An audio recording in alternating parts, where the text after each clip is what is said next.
Hello बच्चों, let us read this question.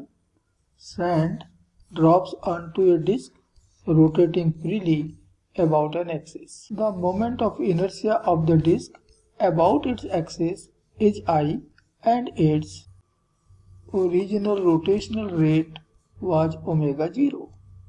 What is the rate of rotation after a mass m of the sand has accumulated on the disk at radius b? तो इस question के लिए जो की concept है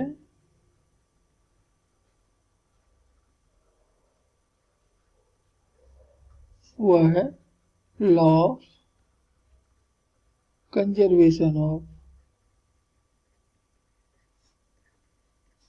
angular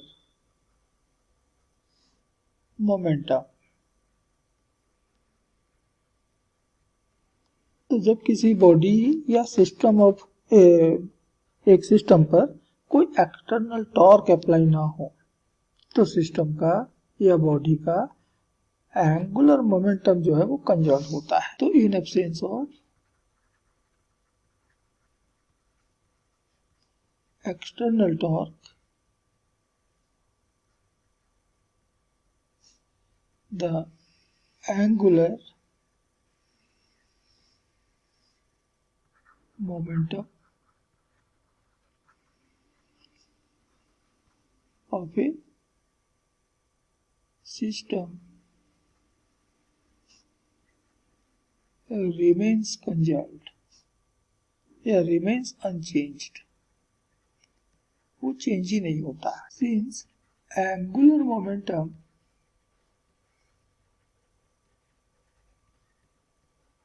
हम generally इसको L से दिखाते हैं, बराबर होता है I into omega, the moment of inertia into angular velocity, and therefore initial angular momentum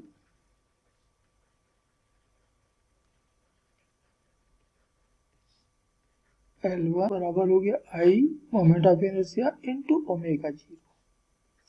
इतनी इनिशियल एंगुलर मोमेंटम के साथ बॉडी जो है वो रोटेट कर रहा था। अब उसमें सैंड एक्स्ट्रा आ गया। ये हमारा डिस्क है जो कि इस एक्सिस के अबाउट मोमेंट ऑफ इनर्शिया रखता है I और घूम रहा है विथ एंगुलर वेलोसिटी ओमेगा 0। अब यहाँ पर हमने कुछ रेत यहाँ पर ऐड किए हैं। ये हमने इसके ऊपर में सैंड डाल दिया है। कहता है कि इसकी जो रेडियस है ये स्मॉल b के बराबर है। तो अब हमारे सिस्टम में डिस्क तो है ही है, साथ ही साथ ये सैंड का रिंग भी आ गया जिसकी रेडियस v है और जिसका मास कहता है कैपिटल M है, और इसलिए final moment of inertia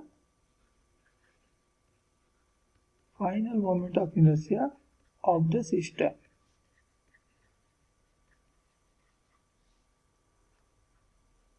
I dash is equal to I, ये तो डिस्क का ही है, प्लस ये सैंड का जो रिंग बना है इसका मोमेंट ऑफ इनर्शिया हो जाएगा mb²। इतना हो गया। इफ फाइनल एंगुलर वेलोसिटी, ये हम बराबर मान लेते हैं ओमेगा डैश, तो final angular momentum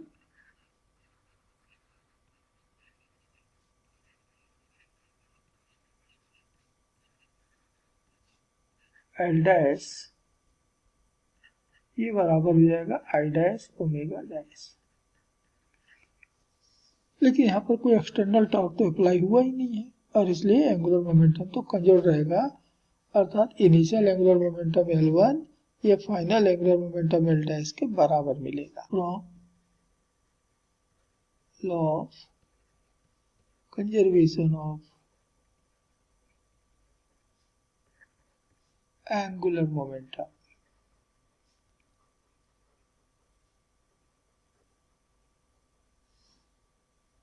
final L dash बराबर होगा इनिशियल L1 के, अर्थात I डैश ओमेगा डैश बराबर I इंटू ओमेगा 0। तो आई डैश अभी हमने पाया I plus M B square into omega dash is equal to I omega zero, and therefore omega dash the final angular velocity of the disk ये बराबर हो जाएगा I upon I plus M B square into omega zero. इतनी angular velocity के साथ अब disc जो है वो रोटेट करेगा। And this is final answer of this question. Hope you understood it well. Best of luck.